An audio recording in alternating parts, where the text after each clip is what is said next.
আসসালামু আলাইকুম রহমতুল্লাহ। সম্মানিত ভিউয়ার্স, বরাবরের মতো আরও একটি গুরুত্বপূর্ণ ভিডিও নিয়ে হাজির হলাম।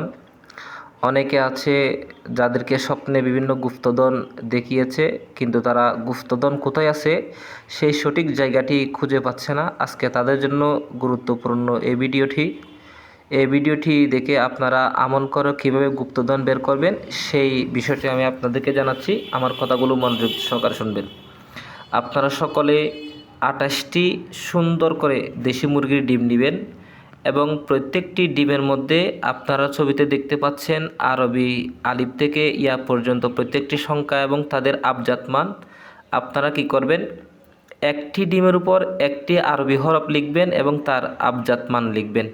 এভাবে আলিফ থেকে ইয়া পর্যন্ত 28টি হরফ আলাদা আলাদা 28টি ডিমের মধ্যে লিখবেন এবং ওই হরফগুলোর আবজাত মান ওই আরবি সংখ্যার নিচে লিখবেন। লিখে একটি মুরগি যখন ডিম পাড়া শেষ হয়ে যখন বসবে, তখন ওই 28টি ডিম ওই মুরগির তার মধ্যে দিবেন।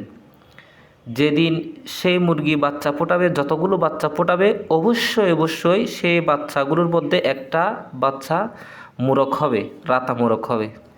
সেই রাতা মোরগটাকে আপনারা খুব যত্ন সহকারে বড় করবেন। যেদিন সেই রাতা মোরগটির পালক গজাবে সম্পূর্ণ, সেদিন সেই পালকটিকে আপনারা জবেহ করে সেই জবেহকৃত মোরগের রক্ত আপনাদের চোখে লাগাবেন। সেই রক্ত যখন আপনারা আপনাদের চোখে লাগাবেন, চোখে লাগানোর সাথে সাথে আপনারা আপনাদের সেই গুপ্তধনগুলো মাটির কোন জায়গায় আছে, কতটুকু নিচে আছে, এটা স্বচক্ষে দেখতে পারবেন। এটি খুবই ভয়ঙ্কর এবং পাওয়ারফুল শক্তিশালী একটি আমল। সেই জন্য যে কেউ না বুঝে করবেন না। এই আমলটি যদি করতে হয় একজন উপযুক্ত উস্তাদ গুরুর বা আলেমের বা এই কাজে যারা দক্ষ তাদের পরামর্শ নিয়ে করবেন। তবে এই কাজটি যদি আপনারা সম্পন্ন করতে পারেন তাহলে অবশ্যই আপনারা শতভাগ কাজ করবেন।